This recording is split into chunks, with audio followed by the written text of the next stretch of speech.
Hi students, how are you all? Fine. So as I had reviewed, a lot of comments are coming from your side that we had subscribed this channel for term second studies and all class 10 children. So it's my request you all to just have patience in life, right? So as we are teachers are busy in board examinations and videos and all, so that is why I was not getting time to update or upload any videos or upload any sort of lessons. So today onwards we are going to have such a wonderful lessons of term second in class 10 and as well as for class 9th and so on. So this is one thing I want to say. Another thing is that congratulations to you all that we had reached up to 1000 subscribers. 1000 बच्चे हमें देख रहे हैं और उन सभी को मेरी तरफ से thank you so much that you all give your love, shower your love, and keep spreading this to maximum people, right? So let us start term 2 from today. So term 2 is comprises of 2 chapters, right? In term second 2 chapters are coming. What are those? First is carbon and its compound,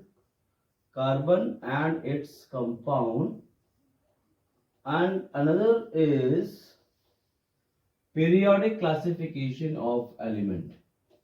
Periodic classification of elements. These 2 chapters are coming from chemistry. पहले हम chemistry पढ़ेंगे. Chemistry के दोनों chapters मैं upload कर दूंगा. उसके बाद हम लोग बायोलॉजी और फिजिक्स की भी बात करेंगे. Is it clear? ओके. सो पहले आप ये चीज समझ लीजिए कितने चैप्टर्स आ रहे हैं. तो चैप्टर्स कितने आ रहे हैं बेटा? वर्क कार्बन एंड कंपाउंड एक चैप्टर आ रहा है. पीरियोडिक क्लासिफिकेशन ऑफ एलिमेंट्स दूसरा चैप्टर आ रहा है. ठीक है ना? जिसमें से क्रूशियल चैप्टर जो आपको मिलने वाला है, जैसे आपने देखा था टर्म 1 में जो आपको क्रूशियल चैप्टर था जिससे ज्यादा वेटेज के मार्क्स आए थे, वो था chapter 2 acid basis and salts.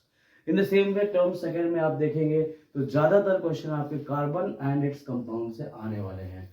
So I am not taking much time, सीधे आते हैं टॉपिक्स पे. So let us start. First of all tell me what do you know about carbon. आपसे पूछा भाई कार्बन क्या होता है. तो कार्बन क्या है? Carbon is an element. Okay. So carbon is an element which has 6 atomic number and 12 atomic mass, right? Okay. Its symbol is C and it is written as 6C12. So here it is atomic mass, and this is atomic number of carbon. Okay. तो carbon and its compound में सबसे पहले तो बेटा हमें यह जानना है कि कार्बन में ऐसा है क्या कि पूरा का पूरा केमिस्ट्री का एक सेक्शन इसके लिए डेडिकेट किया गया है.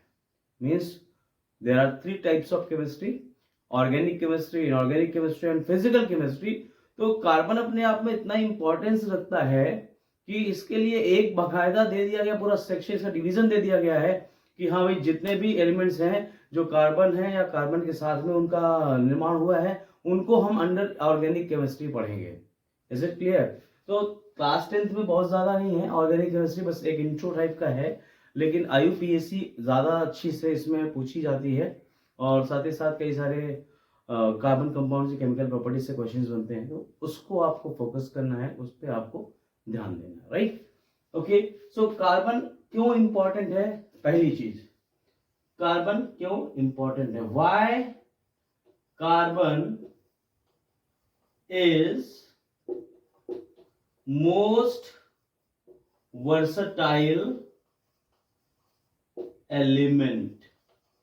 अभी ये क्वेश्चन 100% बनता है अगर आपका ये चैप्टर्स की हम बात करें, कार्बन की बात कर रहे हैं, तो ऐसा क्या है कार्बन में कि it is a most versatile element. Why is it most versatile element? Okay, see my dear, अगर हम ये मान के चले कि पूरी दुनिया में अभी तक 1 करोड़ के आसपास कार्बन कंपाउंड्स या 1 करोड़ के आसपास कंपाउंड्स को बनाया गया है या खोजा गया है या प्रिपेयर किया गया है, so I would say that 99,99,999 compounds are generally composed of carbon.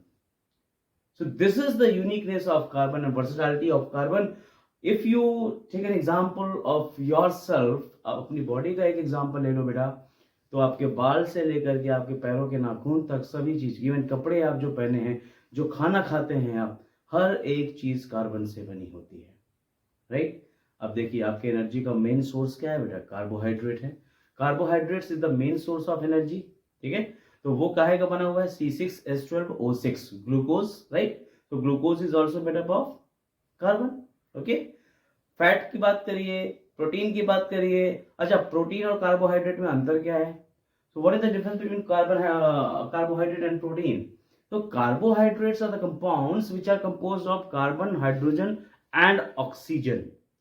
मतलब कि कार्बन, हाइड्रोजन और ऑक्सीजन से मिलके बने हुए जो भी कंपाउंड्स हैं माय डियर, उसे हम कहते हैं कार्बोहाइड्रेट्स, ठीक है ना? आराम से इत्मीनान से पढ़ेंगे, भागना नहीं है, अपन को कॉन्सेप्ट क्लियर करके चलना है। हमारे सारे कॉन्सेप्ट्स अगर क्लियर रहेंगे तो कोई भी क्वेश्चन कहीं से पूछा जाएगा, I am sure that you are going to hit it, right? So carbon, hydrogen और ऑक्सीजन से मिलके बने हुए कंपाउंड्स को हम कहते हैं कार्बोहाइड्रेट्स। तो अब मेन हमारा यहाँ पे पॉइंट ये आ जाता है कि कार्बोहाइड्रेट और प्रोटीन में डिफरेंस क्या है, ठीक है ना? सो डिफरेंस ये है बेटा, कार्बन, हाइड्रोजन, ऑक्सीजन तो पाया जाता है किसमें? ये पाया जा रहा है कार्बोहाइड्रेट में। लेकिन वहीं पे अगर हम बात करें प्रोटीन की, तो प्रोटीन में क्या पाया जाएगा? Carbon, hydrogen, oxygen and nitrogen. आई बात समझ में? Carbon, hydrogen, oxygen and nitrogen is found in protein, ठीक है ना? तो अभी आप देख रहे हैं आपकी खाने की चीज जो आप खा रहे हैं उसमें ये बना है, और आपको ये मालूम है कि आपकी पूरी बॉडी प्रोटीन का बना होता है, राइट? प्रोटीन सिंथेसिस होती है ना राइबोसोम्स के द्वारा, आपने बायोलॉजी में पढ़ा है, राइट? तो ये हो गई एक बात कि आपके शरीर की बात कर रहे हैं। आपके आसपास देखो, अब जिस रूम में बैठ के आप मेरा वीडियो देख रहे हो, उस रूम के आसपास देखो आप, तो उस रूम के आसपास देखोगे आप, प्लास्टिक्स नजर आएगा, लकड़ी नजर आएगी, और आयरन कास्ट नजर आएगा, और बहुत सारे कपड़े नजर आएंगे, या कुछ भी आपको ऐसी चीजें नजर आएंगी। इन सभी चीजों में बेटा कार्बन प्रयुक्त होता है, कार्बन पाया जाता है। तो ये तो बात रही वर्सेटैलिटी की कि why carbon is known as versatile element, क्योंकि कार्बन सभी चीजों में पाया जाता है या व्याप्त है, राइट? सो ये एक मेरा बताने का मकसद सिर्फ इतना था कि कार्बन को as a subject, as a mainstream हम क्यों लेते हैं, तो दिस इज द रीजन। अब आज बात करते हैं हम यूनिकनेस की। आप लर्निंग साइंस बयासी सर पे केमिस्ट्री पढ़ने या साइंस पढ़ने क्यों आते हैं? Must be some reason, right? तो वैसे ही अब कार्बन की अपने एक यूनिक नेचर होगा। कार्बन का यूनिक नेचर क्या है, ठीक है ना? तो आज हम यहीं तक पढ़ेंगे कि कार्बन का यूनिक नेचर क्या है। तो कार्बन का यूनिक नेचर बेटा 2 है, राइट? पहली चीज क्या है, देखिए मैंने बताया कि कार्बन का एटॉमिक नंबर होता है what? 6. So if you do the electronic configuration of the carbon, then what you are going to get? K and L cell 2,4. So my dear C, as per octet rule या octet law आपने पढ़ा है, तो according to that law एक cell अपने आप को stable करने के लिए या कोई भी एलिमेंट अपने आप को स्टेबल करने के लिए क्या करता है?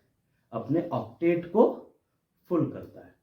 अगर ऑक्टेट उसका फुल है तब वो अपने आप को स्टेबल मानता है, and for the attaining of stability it loses और गेन्स इलेक्ट्रॉन, राइट? ये आपने ऑलरेडी पढ़ा है, बोरबरी स्कीम पढ़ा है आपने, और आपने ये भी पढ़ा है कि क्यों माइनस या प्लस वैलेंसीज होती हैं, due to loss and gain of electrons.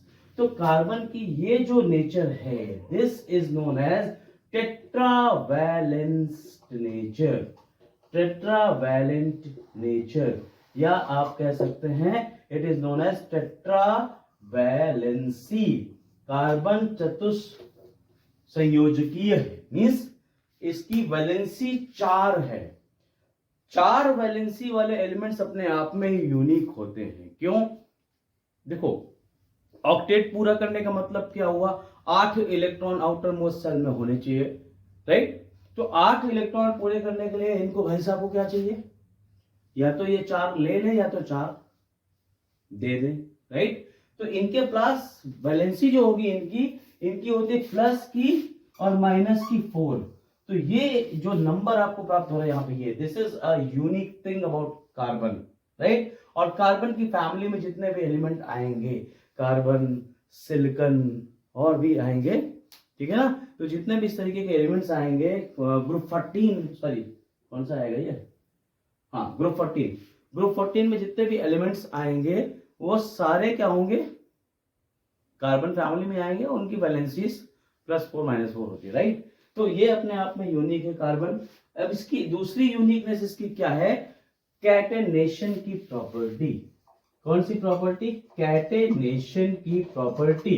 अब आप कहोगे सर कैटेनेशन क्या होता है? अब मैं ये भी नहीं कहूंगा आपसे कि एनसीईआरटी बुक आप देखेंगे और भी कई सारी बुक देख लीजिए आप, चाहे A to Z देख लो या प्रदीप की देख लो, कोई भी बुक देखोगे आप, तो कैटेनेशन की बड़ी लंबी चौड़ी एक डिफिनेशन दे रखी होती है। मैं आपको साधारण शब्दों में एक शब्द में बताना चाहूंगा कि कैटेनेशन क्या होता है।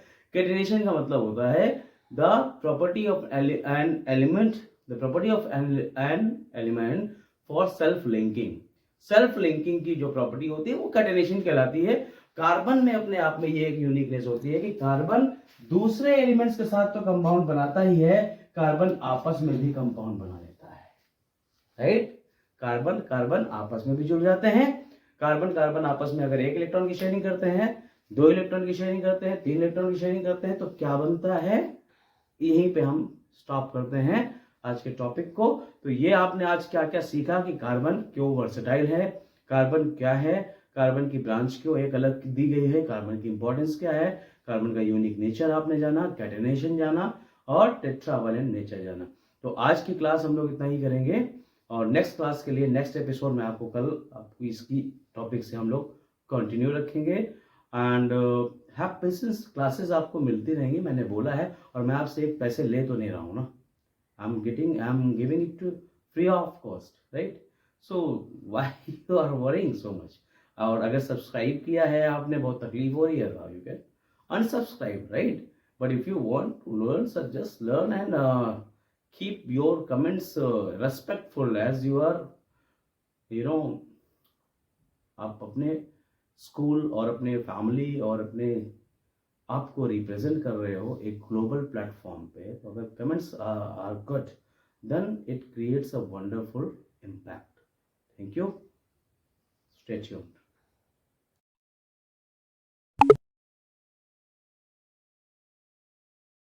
Subscribe now and press the bell icon. Never miss an update.